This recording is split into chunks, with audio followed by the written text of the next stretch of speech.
welcome to Overtime Hockey Talk. My name is Mark Paul. My co-host Justin Baker and I on today's show are going to, it's sort of bittersweet, but we're going to be running through the players who would have won a trophy if the season ended today. So if we don't see any NHL season, then this is how the trophies should be handed out.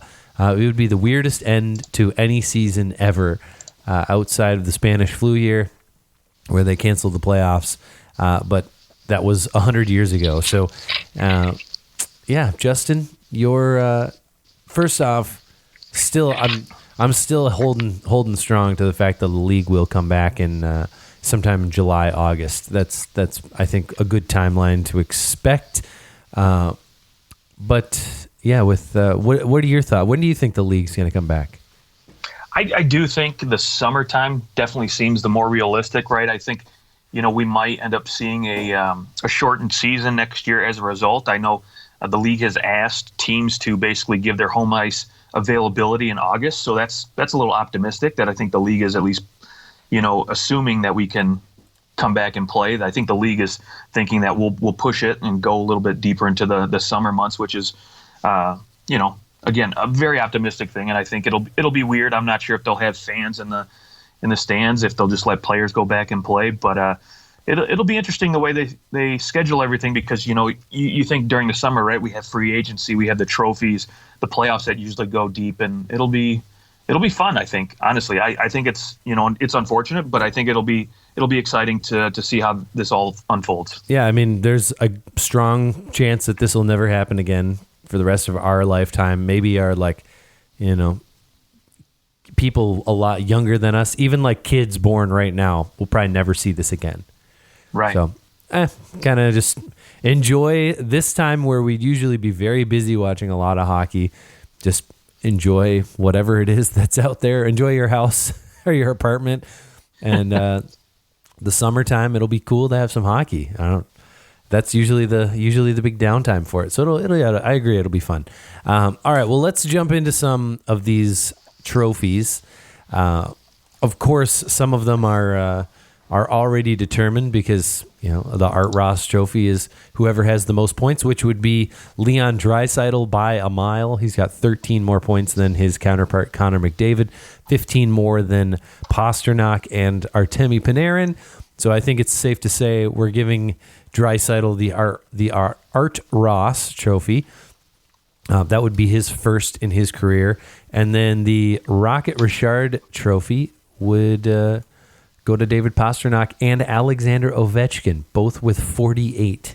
So it would be the first tie for the Rocket Richards since 2001. 2000, what was it? 2002, something like that. When it was Iginla, Kovalchuk, and Rick Nash, all with 41 goals. Austin Matthews, unfortunately, falls one goal short at 47 goals. All right, and with that said, all the rest of them are up to us. So I say we'll just jump right into the Norris Trophy. Talk defenseman here for a second. Wow, I think I like it. All right. So, defenseman, boy. There's only one defenseman with 20 goals. Yeah. That's Zach Werenski.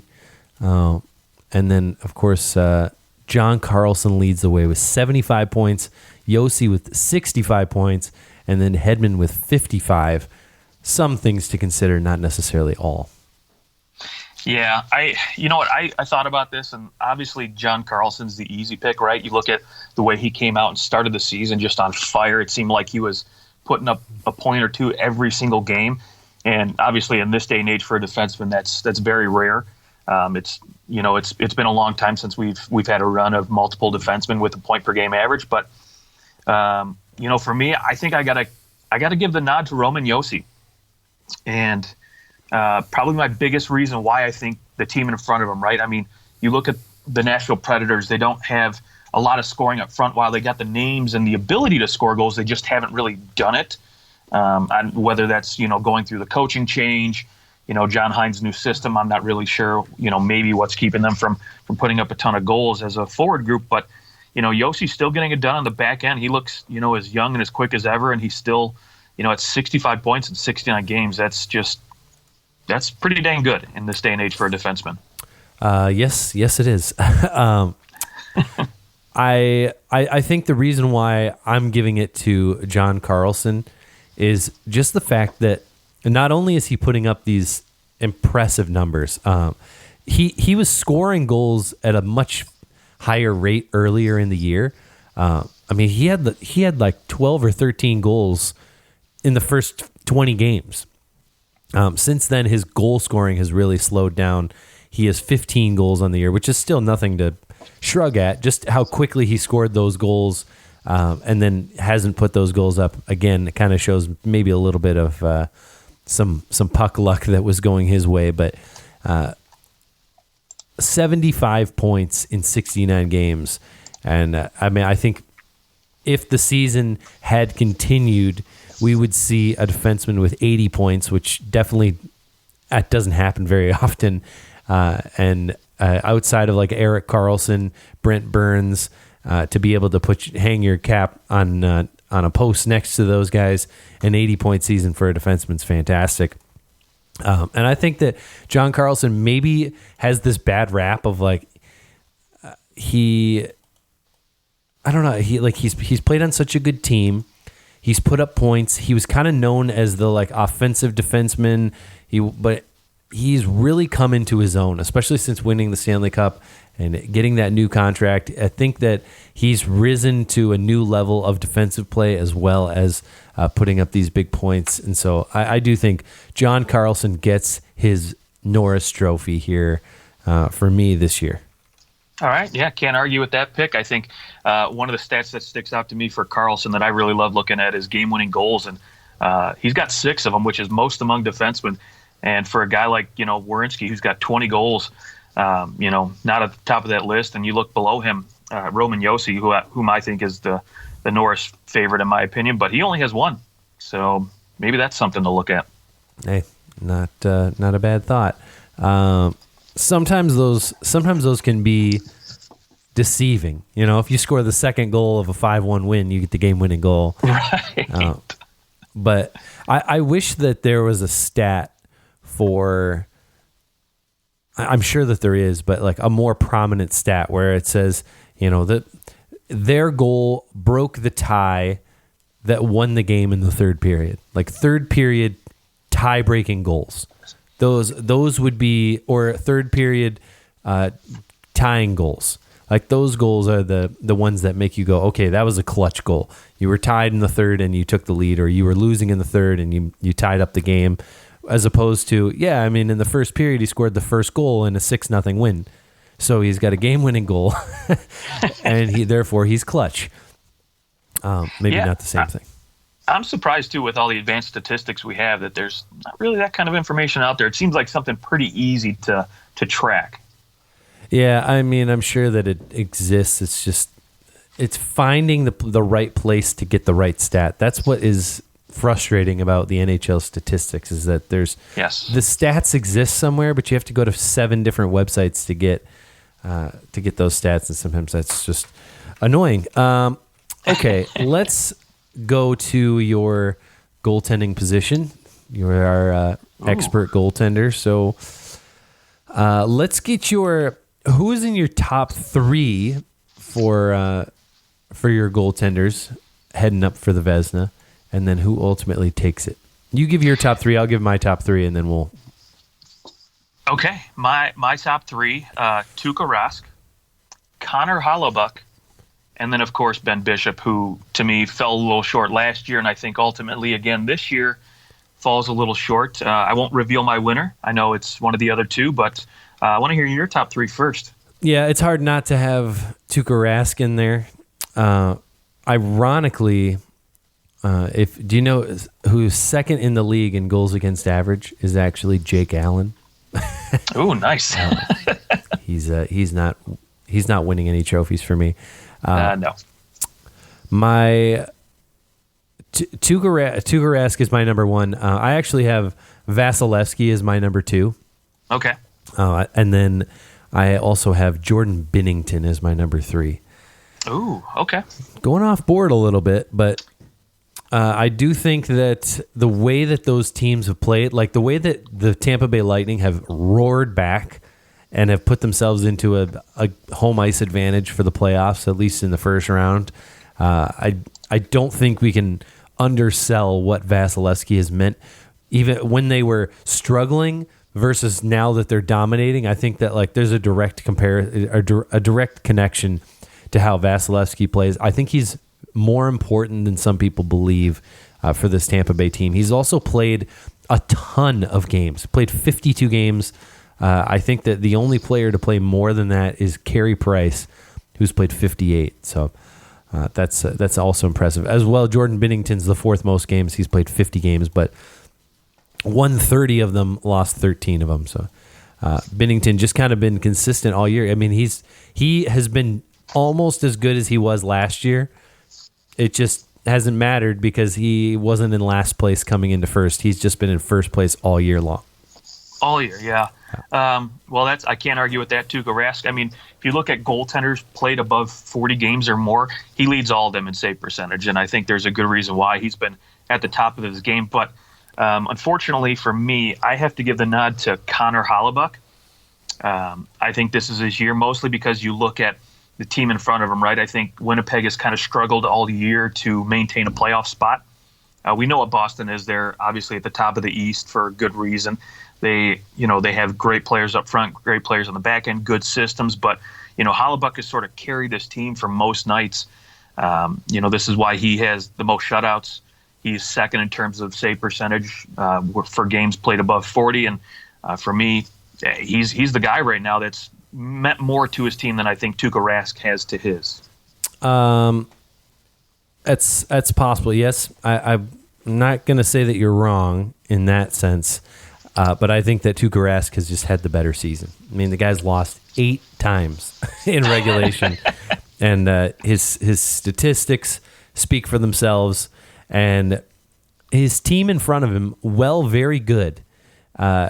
It's not like they're out of the teams that are leading their division. It's not like they're putting up tons of goals, but defensively, they're ridiculous. I mean, in the Eastern Conference, they're the best defensive team. Also, they're the best defensive team in the league. So I think that a lot of that has to be credited towards Tuukka Rask. It's not like we came into this year saying the Boston Bruins have the best defense in the league. And I think that Tuukka Rask has been a big reason why they have had such a great season. They just haven't been letting in goals. Okay. Can't argue with that. Let's do Coach of the Year. Oh, okay. This one's a good one. I was a little torn on this one, so I'm glad we went to this third. All right, let's give 2 of your top 2. I'll give my top 2. All right. Top 2 for me, I have to give it to John Tortorella and Mike Sullivan from the Pittsburgh Penguins. Okay. John Tortorella in Columbus, barely scratching a playoff spot, but they are in the playoffs currently.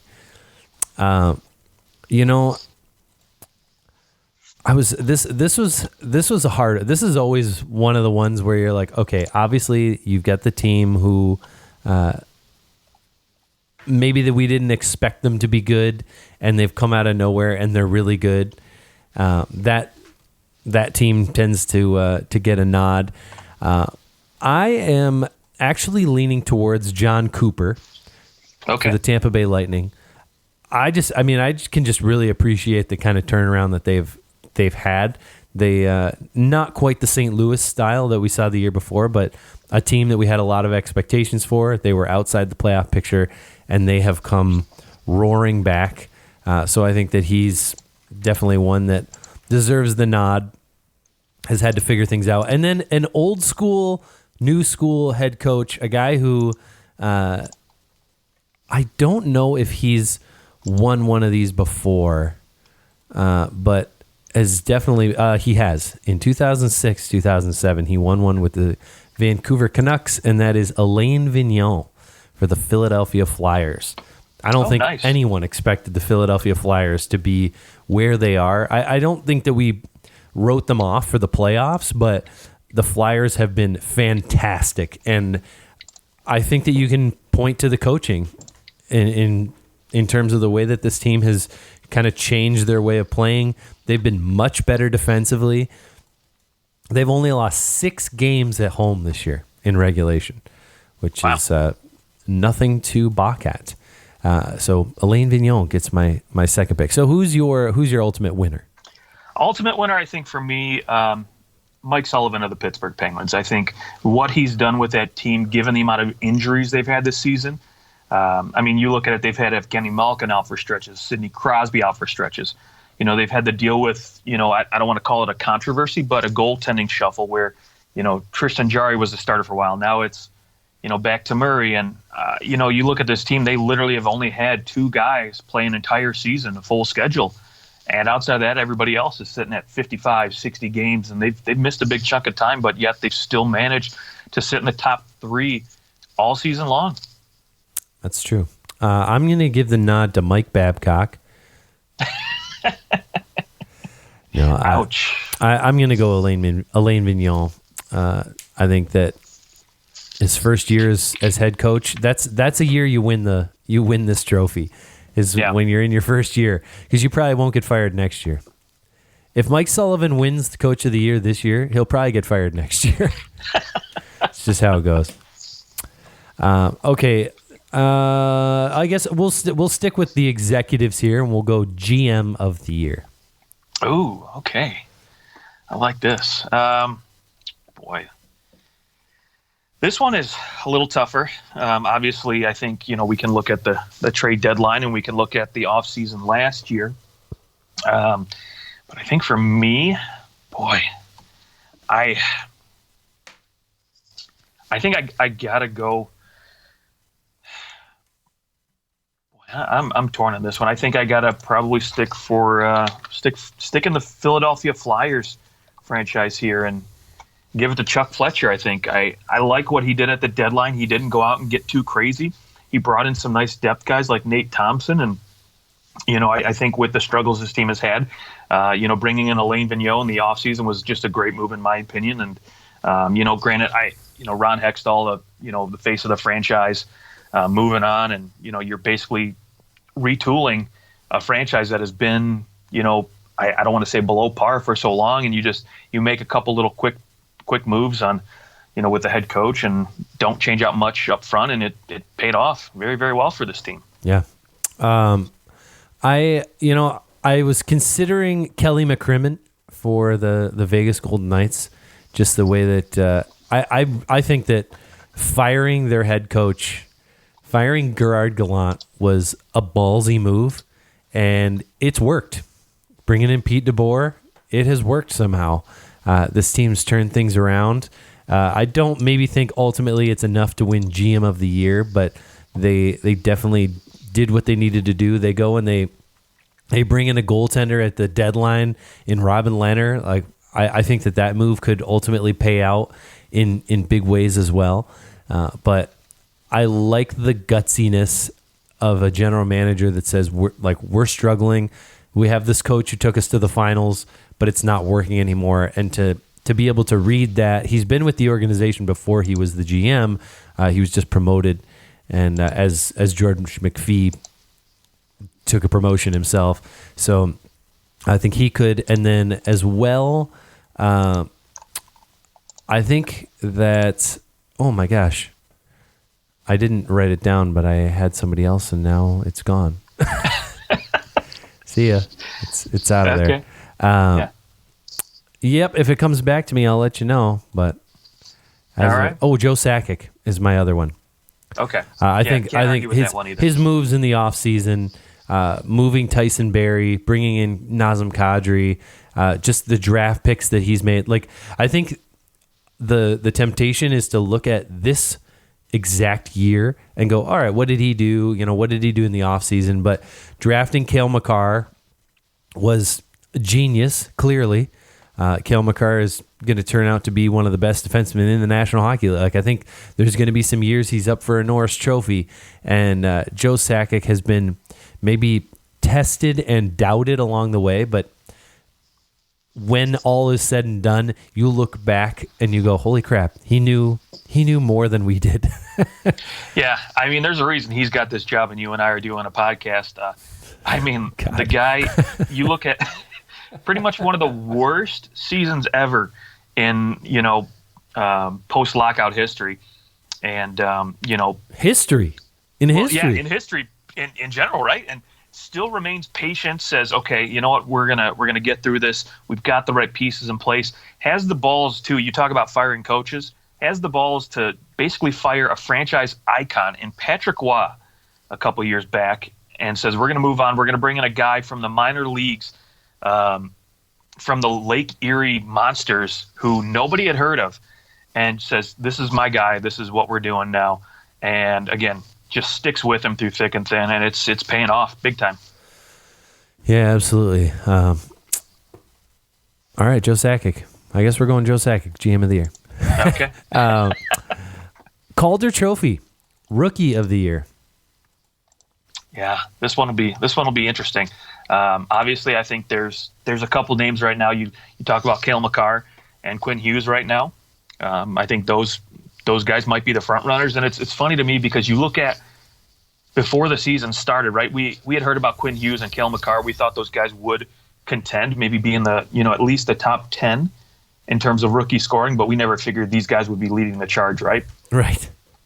Two defensemen is dominating right now. Right, and you look at the names that came in at the draft, right? We had Jack Hughes. We had Capo Caco. We thought these two guys could be up there in terms of scoring with the opportunities they would have to play top 6 minutes. We thought, okay, these guys can really, make a go at it. But it's been the defensemen running away this year. Well, yeah, I mean, and it's 3 of the top 5 rookie scorers are defensemen. Quinn Hughes, Cale Makar, and Adam Fox. And you also have John Marino for the Penguins, comes out of nowhere. He's 10th in rookie scoring. So 4 of the top 10 rookies in scoring are defensemen. Yeah, not too shabby. That's pretty good. It's unfortunate that Ilya Mikheyev for the Leafs got hurt when he did. Had 23 points in 39 games. Would right now likely be somewhere around where Kubalik is. Compare the points to the games played. That there's just so many good rookies coming up here. Yeah, we've got a lot of good players. I don't think that it's so. Obviously, we're going Quinn Hughes, Cale Makar. There's 2 of them. Who's your third guy that slides into that list? Is it Kubalik with his 30 goals for Chicago? I'll be honest. I'm a little off the board on this one, and I'm going Mackenzie Blackwood. Going for the goaltender. I think you look at what he's done in New Jersey, right? A team that basically traded away everything. They got rid of Taylor Hall early on in the season, but he still managed to put up a .915 save percentage, 22 wins, only 14 losses, and 47 games played, and has basically shown that, hey, I can play in this league when I think maybe last year when he got just minimal time, not enough to qualify as a rookie, but, was basically written off and said this guy's not going to be a starter, and I think maybe he's kind of proven people wrong, and, you could maybe throw Elvis Merlickin's name in there as well. Came in to Columbus, was kind of doubted that he could be a National Hockey League goaltender, but 31 wins, 13 wins, in 31 games and a .923 save percentage, so not too shabby.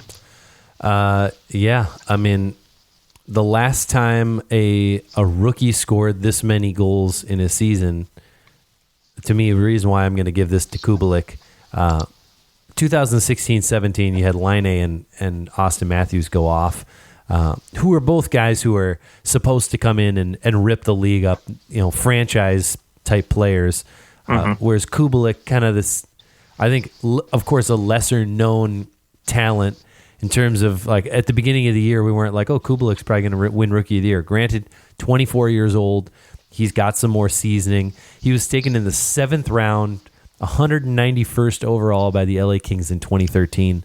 But sneaking in here, I think, if you score 30 goals as a rookie, you're having some of the, like, really one of the best seasons in terms of goal scoring for a rookie all time. I mean, there's very few rookies who have scored more than 30 goals in a season. So I think I've got to give it to. I'm putting Kubalik as that third, but he's not going to win it. I have a hard time not picking Cale Makar.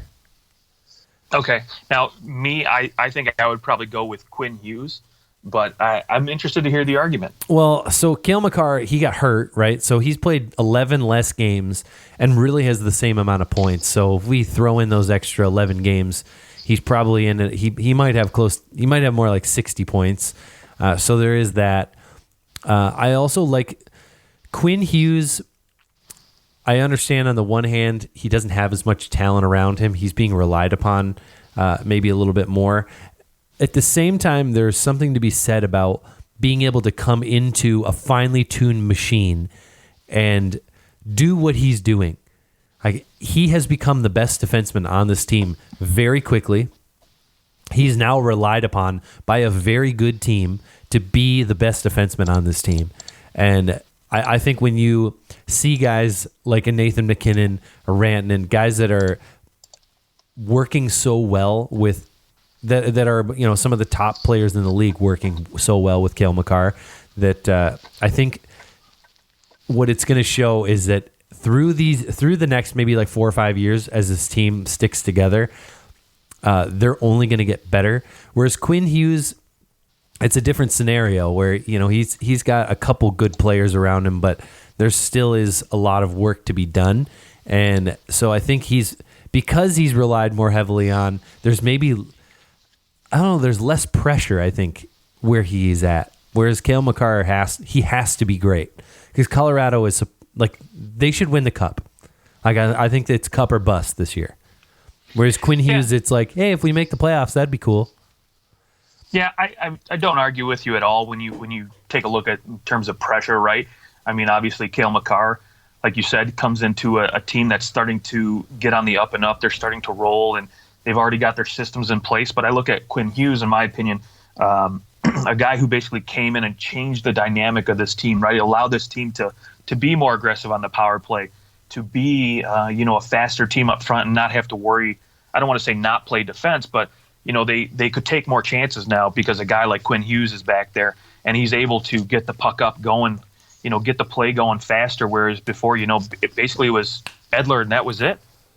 And now you have options now in the back end where now, if Edler's not out there, you have another guy who can really be dynamic on the back end and has really sort of, changed the way this team plays. And I think, Travis Green and his staff has adjusted real nicely, and it doesn't hurt. JT Miller's come in there and has surprised a bunch of people. So, like you said, if this team makes the playoffs, that's great. Good for them. But, Cale Makar, like you said, is coming in there to a system where, they're already good. And I think, Quinn Hughes taking this team and helping change the dynamics so they are good now and can compete for a playoff spot, I think, to me, gives him the slight edge. Okay. Let's go to our final trophy. And that is the Hart Trophy. We're just going to put the MVP Hart, in the what's the other one called? I always forget it now because it was always called the Lester B. Pearson, and I can never. Oh, the Ted Lindsay. Ted Lindsay. There you go. I was like, it's a guy in Detroit, but not Gordie Howe. Your ultimate MVP. Let's go your top three for MVP. Yeah, top three for me. Maybe a couple surprises, or I shouldn't say a couple, but maybe one surprise in there. I think I'm going to have to go with Artemi Panarin, Nathan MacKinnon, and Leon Draisaitl. Okay. No Connor McDavid, surprisingly. No Connor. Yeah, I mean, it's tough to argue. Not like when you go, okay, I don't think that you can have Connor McDavid and Leon Draisaitl in there at the same time. Yeah, I when agree. you consider that Draisaitl has more points per game, granted it's 0.03 more, but he's played 7 more games, which those 7 games were huge because this team is, they're floating on the edge, or they were floating on the edge for a little while. They were in the playoffs. They were out of the playoffs. We were worried that they were going to fall out when McDavid got hurt, and they were able to keep things together. Certainly, Pasternak with 48 goals leading the league in that, and he's got 95 points to boot. he's been a key point of the Boston Bruins. I think he kind of gets lost because of who he plays with. We go, well, yeah, but he gets Brad Marchand, and who is 6th in league scoring, and then of course Bergeron. But I also hesitate a little bit with who is your third? Your third was Panarin. Yeah. I don't know if they're going to make the playoffs, and that to me is the biggest unknown. Like, I don't think that you can't win this trophy if you don't make the playoffs. It just like, I mean, I guess you can because Connor McDavid's won it before and missed. No, he didn't. Has he won this trophy and missed the playoffs? That's a good question, actually. I don't think that he has. I think the year that he won it, they made the playoffs. Let's see. Hart Trophy in 16-17, and and that's his only Hart. Yeah. So yeah, I think you got to make the playoffs in order. And to they made the win playoffs, so there you go. So right now, my hunch is saying like he's like 4th because they're not in the playoffs. If they were to make the playoffs, I think he's a pretty darn great candidate for our trophy because they pretty much make the playoffs because of him. But I think they'll probably miss the playoffs, so I'm going to leave him off. And in that case, I would go Draisaitl, McKinnon, and that third one is difficult to pick, just because there's just so many great names, but they're, like if the Buffalo Sabres were in a better position, I think we would all pick Jack Eichel. Like we had talked about Jack Eichel being somebody that we would pick earlier in the year when we were doing this. At the same time, I don't know if there's a goaltender who's been dominant enough to win this trophy. I think that with your argument about Connor Hellebuyck, you could maybe include him. If the Winnipeg Jets made the playoffs, would it be because of Connor Hellebuyck? Now, here's the interesting thing. I think I'm willing to put Hellebuyck in the Hart Trophy conversation, but he doesn't win the Vezina for me. Interesting. Does that make any? Does that can that vibe? Like, all right, here's the best goalies in the league. However, I don't think that they were necessarily the absolute MVP of the league because those teams with another goaltender might have been able to still make the playoffs and do just as well in the regular season. But without Connor Hellebuyck playing the way that he is, the Winnipeg Jets are toast. Yeah, so absolutely. I think my third has got to be Connor Hellebuyck as for the Hart Trophy voting. Ultimately, I'm going Leon Draisaitl. Doesn't matter. Leon Draisaitl wins my Hart Trophy because without him and Connor McDavid, like without both those guys, they don't make the playoffs. But just because he's played more games, put up more points, I think it's Leon Draisaitl's turn. It's the Messier to the Gretzky. It's Messier's turn this time. Yeah, I think, you know what? I completely agree. I think Panarin, even though he, to me, is my number 3 in this category, he ultimately finishes third because I think the Rangers they're not in a playoff spot right now. Ultimately, they've been fighting for a playoff spot all season long. Had they been in a position like Edmonton or Colorado where, they've been considered a playoff team, then you could say, okay, yeah, I think maybe you might be able to give Panarin, a little bit of a better case. But ultimately, I think, to me, I give this to Nathan McKinnon, and mostly because you look at the team that he plays with, right? Obviously, they're expected to compete for, not only a playoff spot, but, the cup this year. But he's got nearly 40 points more than the next guy behind him in terms of scoring on that team. And that's kind of the same situation as a Taylor Hall, right? When he wanted to New Jersey, no one else was anywhere close to him in terms of production. I think for Leon Draisaitl, for his case, you look at voters, right? And I think a lot of people are going to be torn between giving it to McDavid, giving it to Draisaitl. I don't know if we'll still have that Gretzky-Messier vibe going on there. I think some people are going to be loyal to McDavid and, he's still putting up the same good numbers, yada, yada, yada. And there's going to be some split votes. And I think ultimately that kind of propels McKinnon to sneak away with this. Yeah, I think with McKinnon, I don't think people would realize that their second highest scoring forward for the Avalanche is Andre Burakovsky. Right. With 45 points.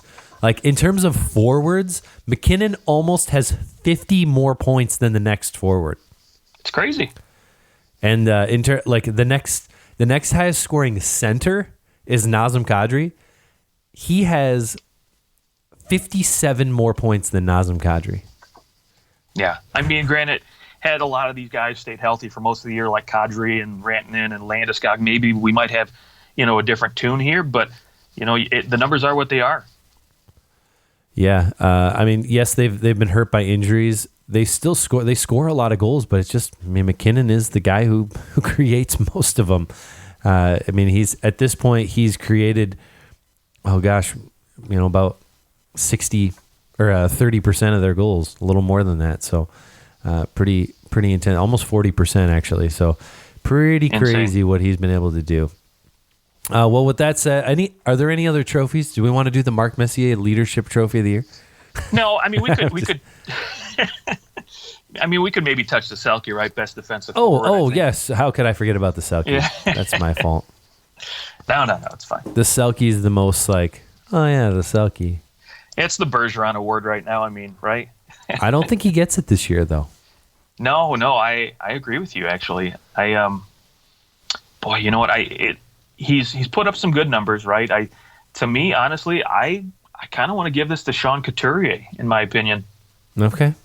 I like what he's done. I think Philadelphia's, played great defensive hockey. He's been just a threat defensively his whole entire career, and I think, he's starting over these last couple seasons, including this one. He's managed to show his offensive side, and I think when you look at what the team has done, not losing at home more than just a couple times, I think it's proven, how good he is on both sides of the ice. Okay, I am going to give this trophy to Austin Matthews. Really? Okay. Yes, really. A guy who scored 35 even strength goals.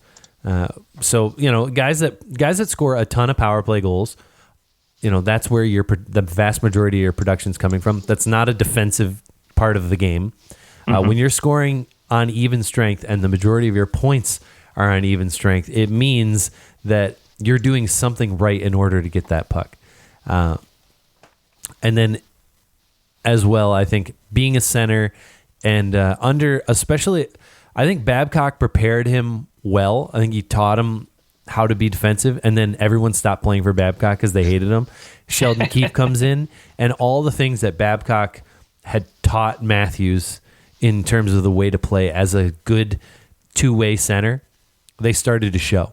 And ever since Sheldon Keefe has taken over, now he might not win this trophy this year, but I think you will see Austin Matthews win a Selke trophy when all is said and done. Boy, that'd be great. Another name I'll throw out there too. Panarin, you could certainly. 71 even strength points, leads the league. For me, actually, another guy to keep an eye on, Sebastian Aho, right? That's an interesting You look at 66 points in 68 games, but 44 even strength, 17 on the power play. However, he's got 4 shorties, 5 shorthanded points, second most in the league.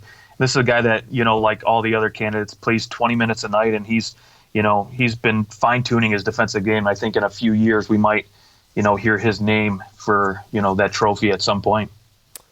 All right. Well, there's your the trophies that could have been, that hopefully won't be, that will change. I mean, things shouldn't change too much in the last 10 games of the year, but hopefully we have a full 82 or some kind of rounding out. We all get the same amount of games played kind of thing. We'll see what ultimately happens. But on our next show, you will undoubtedly hear the New Jersey Devils top 10 all-time players. So be looking for that. And Justin, any last thoughts? No, just, continue to stay safe out there. I know, these, obviously, the times are what they are right now, a lot of uncertainty, but, we're going to bring you the shows. We're going to keep bringing you the podcast. So keep listening. Tell your friends, tell your mom. And tell your mom. There's no one I'd rather listen to this podcast than your mom. Whoever you are listening to this right now, your mom. She needs to listen. All right. You can find us on Twitter at OT Hockey Talk, also on Instagram. We will talk to you guys soon. Have a good one.